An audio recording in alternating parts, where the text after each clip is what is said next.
Manundarawati karo para pendemo Pandhawa semune ora tega nyawang lelakone ya kuwi Raden Werkudara ingkang apa ngambang ning Kali Serayu.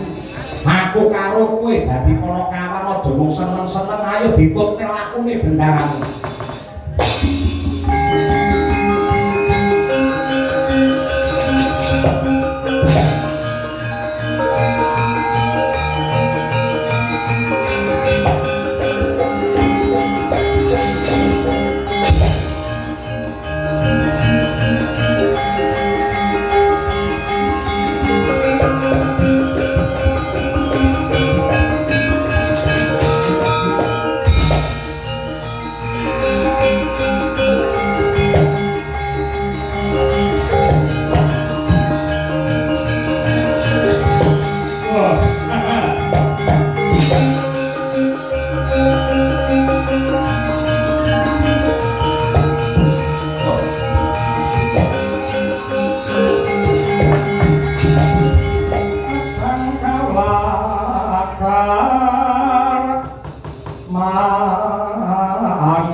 Kadyayun kanugraka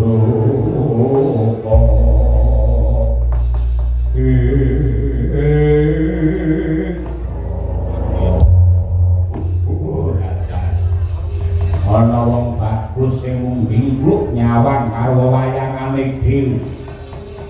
Sapa kowe, Gus? Ambuh marang aku panengah Pandhu satriya saka Madukara Arjuna kang dadi kekasihku. Kowe sapa, Buta? Ambuh marang aku iki Bathara Kala. Tegese ora rugi anggenku ngubengi jagat goleki sing jenenge Pandhawa. Kowe bocah Sukerta swargamu ana padukku. Yen pancen kowe ngono karepmu ibarate cacing bidak wae mungkin. Pangalan aku yang nanggung perkarane malah hilang nyawa. Wah, yak limpahmu.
ing Resiwara Cahnawi Sukta tanggak kaling rata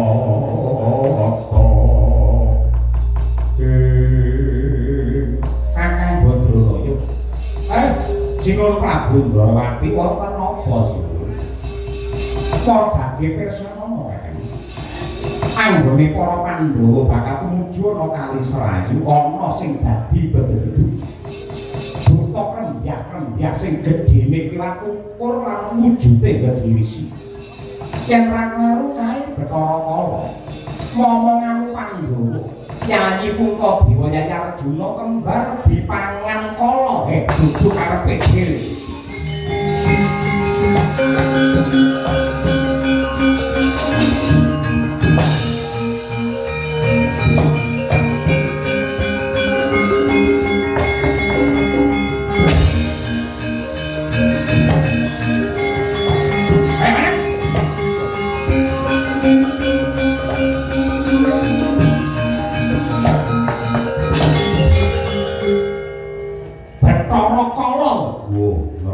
karo wujudku ora ngerti dudu Semar Badranaya gedhemu sak gunung anakan Widya kowe iso maca tulisan sing ana bathukku dadaku karo gegerku yen ora iso dudu Semar sing ana bathukku tulisane apa santi lae sing ana dadaku santi lae sing ana gegerku kok santi lae kabeh piye gelem ngono ya ragu ya ketemu.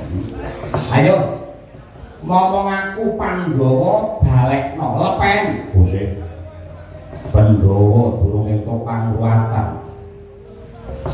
Ngomong aku ki jenenge dudu Pandhawa ning Pandhawa. Yen Pandhawa ki anak lanang 5, tunggal bapa biyung kuwi Pandhawa. Yen durung entuk pangruwatan dadi pangane kala. Ning ngomong aku ki Pandhawa, Pandhu lan Hawa. Sinur Prabu Pandhu anggene bebrayan kelawan garwa kekalih Dewi Kunti Talibrata lan uga Dewi Madrid nurunake ya kuwi Prabu Puntadewa. Raden Werkudara Janaka lan Nakula lan Sadewa. Nakula Sadewa ki beda mbok. Kuwi dudu bocah Sukerta, yen ora kok lepeh aku melu mlebu ning wetengmu pisan. Oh.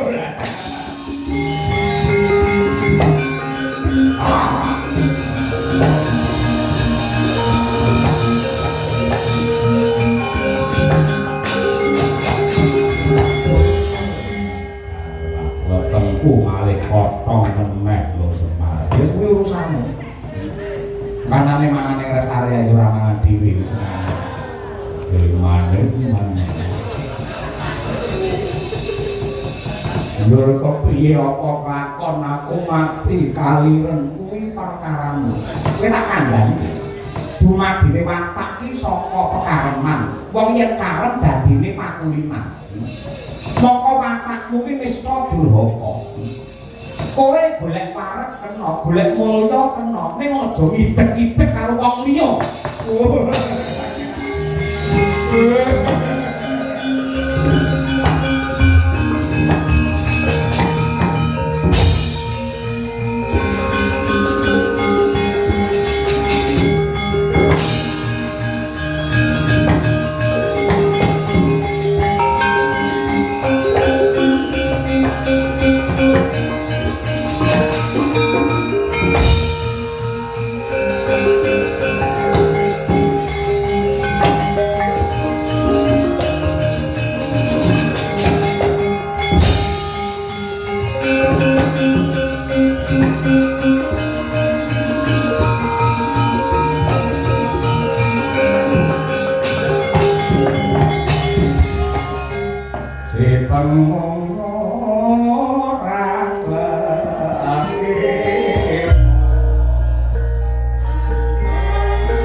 ingkang wis pinten-pinten candra tegese sasi. Hayuga Brata lampah samadhi saring ngambang ing toya. Hanggih Pangagung Jodipati Raden Bima Sena. Cepaning griya bakal dia juga nggih Subrata lamun dereng antuk penganing Nugroho kocap. Dengan pareksa kaya mendaru tetarungan yekti dadya pratandha pangijawantai Sanghyang Bathara Guru cemlorot ngrebeki Sang Manguntapa.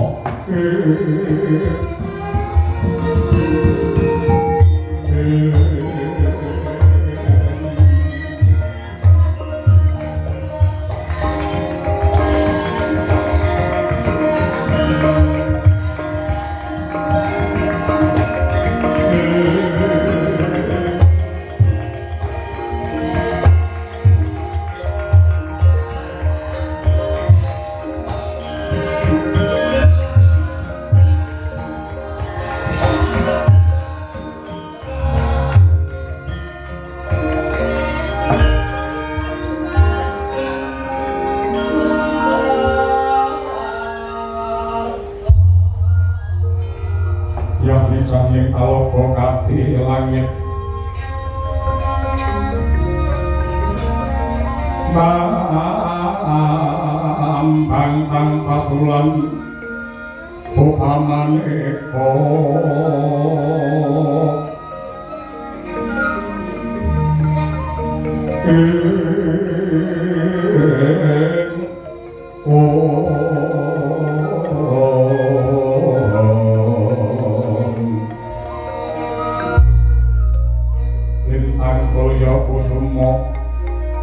ya sumawur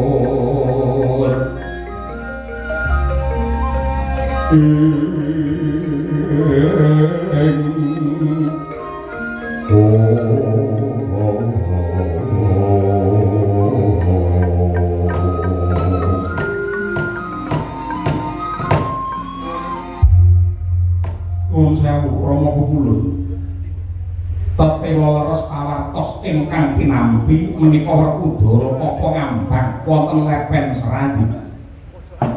Iya, Bathara Indra pancen perkara nyata. Werkudara Bima Sena maragati jugara anggon kita Yoga Brata. Ulun Jawa teng Suralaya ingkang ngrebeki klawan jeneng kita Arya Sena maragati tangiya ana bab wigati ning bakal rinembug Bilawa.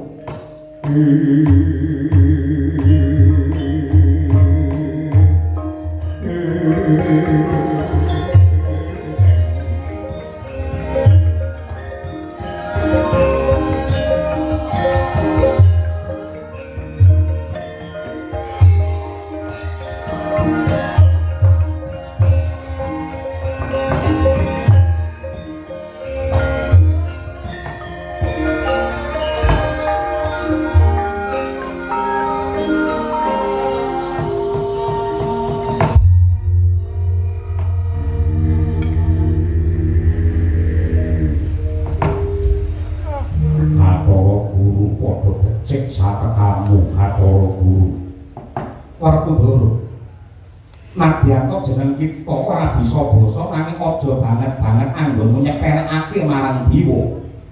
Nadyan kaya apa lan kepiye manungsa kuwi kudu ngurmati karo Dewa. Mengko dhisik yen saka petungku kuwi malah tiba kosok balen tembungmu kuwi walik. Sing bener kuwi Dewa kudu ngajeni karo kawula. Mergo Dewa sing lungguh ana kursi kadewan kuwi makili kawula. Dewa kuwi mung wakile para kawula ya kene jaluk diajeni. Dewa bisa urip mubrah-mubrah kuwi mergo dibayar karo kawula lumantar pajek. Kowe kuwi buruhe kawula. Kowe dadi sempana utawa dadi dewa mung 5 taunan. Sing pinter nyambung suarane kawula lan ngayomi karo wong cilik aja nunggu karo senengmu dhewe. Nyatane Werkudara wis akeh katresnan tresnane Dewa marang kawula. Dewa wis paring pangan kesarasan lan uga kanggo para siswa ing pawiyatan sing kabeh mau pisumbang saka para dewa ing Suralaya.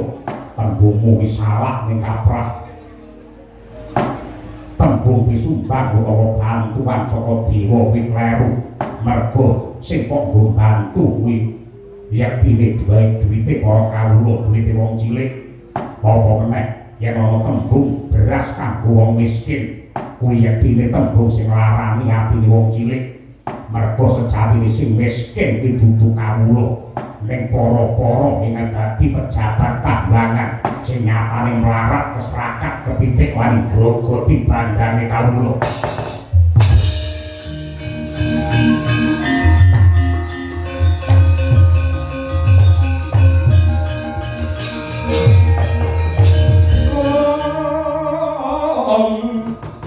Mangandur lakune angin bukurakane aku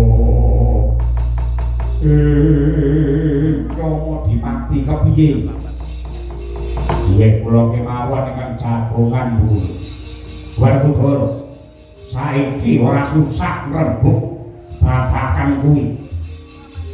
Palungguhan iki Wangsulana pitakonku kowe tapa ngambang ana kali Serayu kene perlune apa?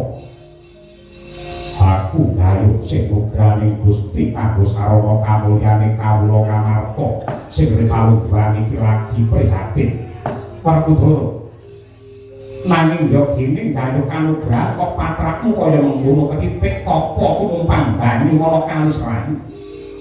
Wong manembah lan ibadah supaya manteng ciptane melem pangestine kudu golek papan sing mahanani rasa tentrem. Mongko kali Serayu iki papane nentremake rasa beningake pikir, mula aku milih mapan oleh kene. Nanging patrakmu iki ngrugiake wong liya, ngrugiake makhluk liya. Pripalungguhan iki jagat horeg dina iki para jin setan priprayangan padha sambat kepanasan merga anggone tansah puji pikir sing mbok tindakake saben dina ndadekake sengsarane para priprayangan. Para guru sangertiku manungsa dititahake ana jagat iki sing wigati supaya manembah marang pengiran. Mongko cacahane wong ibadah mulih ngantarane ya puji dikir sarta dedonga marang pangeran. Lan uga wis cetok setan iblis kuwi dipak sing ora gelem tunduk karo panembah mergo gaweane golek kanca ing guru buta manungsa supaya dilorokake marang kanistan. Ing atase sing tak tindakake iki becik lan luhur malah kok alang-alangi kok anggap kleru. Mergo kowe abot karo sambate para iblis. Malah Judriya kuwatir rasane ngatiku. Sakemah tuwa tandha ditakon. Aku tak takon karo kowe. Kowe iki jan-jane dewane kautaman apa dewane setan?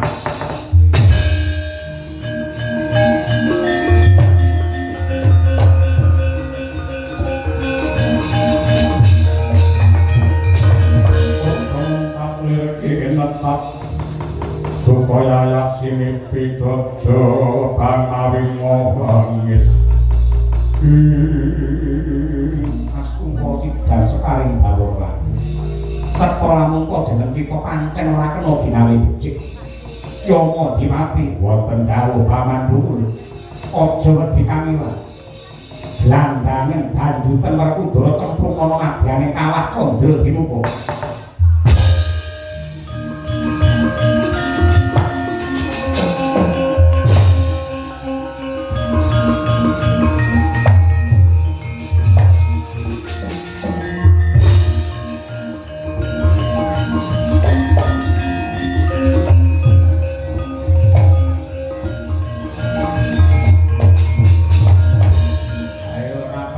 Werkudara melu aku bakal menyang ngendi cemplungne kawah Candra Dinupa siksa ning kono. Kowe tugasmu apa? Aku pancen jabut nyawa nyiksa nyemplungke menungsa ning neraka. Manut pranatan dina iki apa pancen manut jenenge Werkudara kudu nyemplung nek kawat Candra dimuka. Ya pancen kudune ora. Kowe sing gawe aturan dhewe sing gawe tatanan dhewe ya kene malah kok ora arep dhewe. Rasa kakean cangap ayo nyemplung.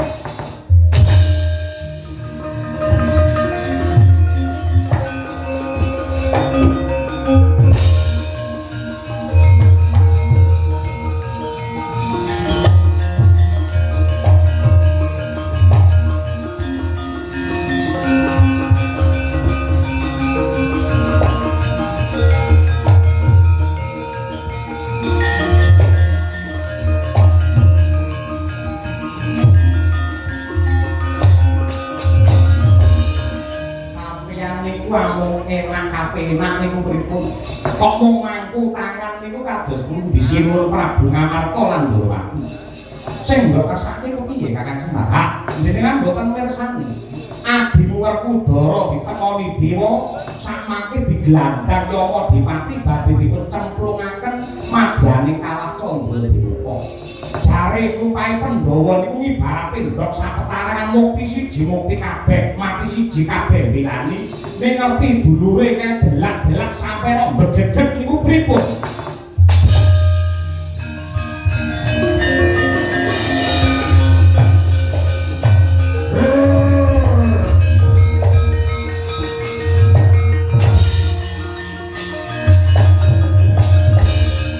Sinuwun Ndorowati apa kae? Sampeyan tumrape para Pandhawa dadi napa? Botohe Pandhawa, pujanggane para Pandhawa.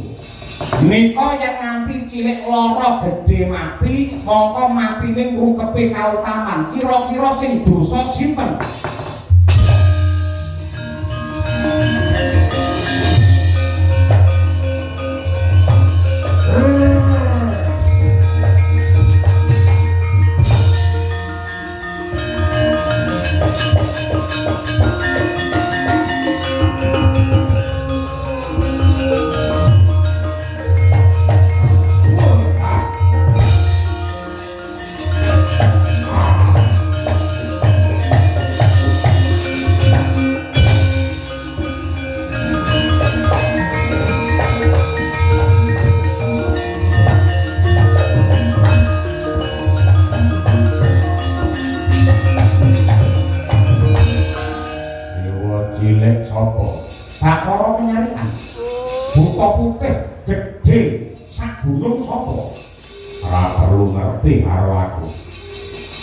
Ditaske para Werkudara saka kawah.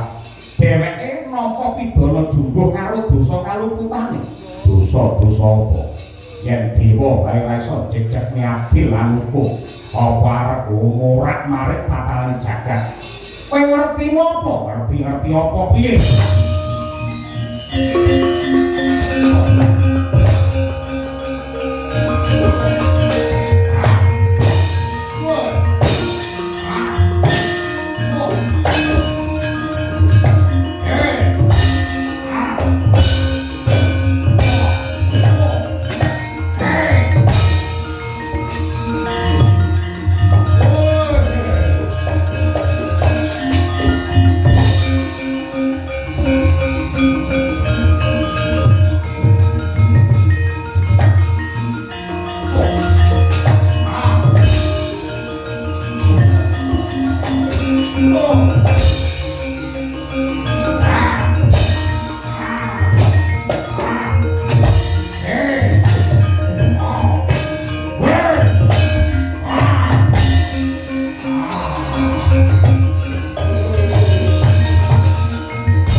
kulun ngaturaken ketiwasan ing madyaning repat kepanasan wonten buta ageng cemeng kaliyan petak barang ngamuk para durandara sami nghalangi parandene boten wonten ingkang monggo kulya sapunipun dewa buta kekalih kala wau boten tarimakaken anggen paduka nyiksa dumateng Werkudara wonten madyaning candra dibuka gulu.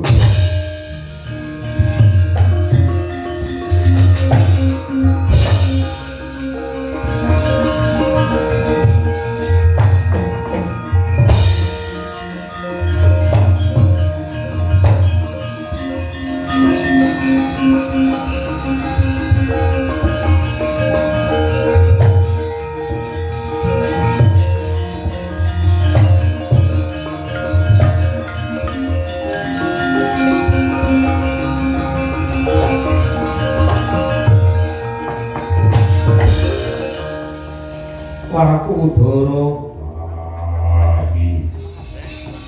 Madyanta Dewa kuwi duwe panguwasa nanging panguwasane ora kinarya bodho. Isih agung kawicaksanan dulur anggene paring pangapura lawan jeneng kita. Pripalungguhan iki jeneng kita ndak lelani mentas saka candra di muka kene nanging ana sarate. Ana buta loro ing ngamuk ana kambangan rampung ana sina.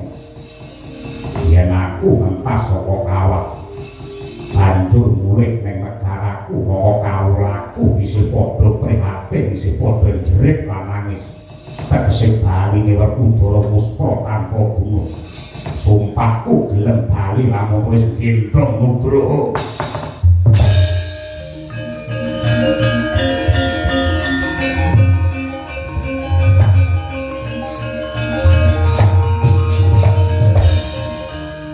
Pribane ngati tampa wong bedah garising pasti. Budi dayane manungsa lan dewa tangis sembodo nyumbul kurbane kang kawasa. Sena wis pinesti dening kodrating lelakon. Samubarang ingkang ndok tindakake yekti luhur lan suci hanjok lawan kamulyaning sesama. Mula wis sakrepe lamun jeneng kita Ampa Wahyu Jatmikaretna. Jatmikaretna tegese kanugrahan saka Gusti awit sampurnaning panembah lan tekune pangibadah linambaran rasa ing ikhlase lan awujud cahya kamulyan satemah ambabar padhang lan uga mbabar kaendahan tampan ana sing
patang kang sayang gongkara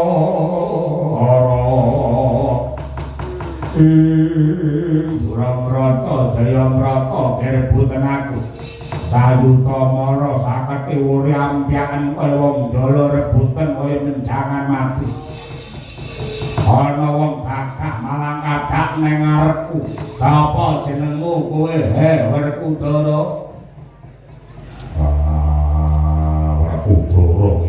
Kowe ngerti aku iki mau ngawur nadyan ngawur ning penerpet tiwas ra tombo iya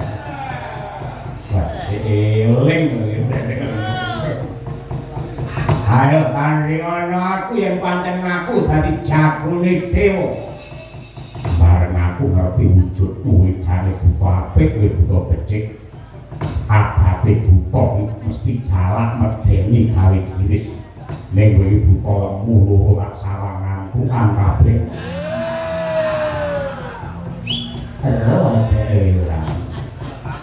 kowe becik di palungguhan iki arep mateni Werkudara paten ana nek kowe pasrah pati iki dudu jiwa satriya sebabe apa nek ngono upamane aku mati aku lego lilo ikhlas lahir batin mergo matiku padha karo disampurnake karo kakangku Darawati lan Ngamarta Waksena sing ora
ageng pangaribawanipun maratandani menawi sampun pikantuk nur dhuating Gusti pangestune Semar lan uga kakangku Bunta lan Cwiten ya pun kakang melu mangayu bagya ya pun kakang melu seneng ya nah kanthi Ndara Bima pikantuk wahyu Jatmikaretna ingkang ruwet dadi udar sing peteng dadi madang satemah amadangi jagat Ngamarta lumerekipun keluarga ageng Padepokan Surukubeng ingkang dipun pandhegani dening Rama Eka Bilawa.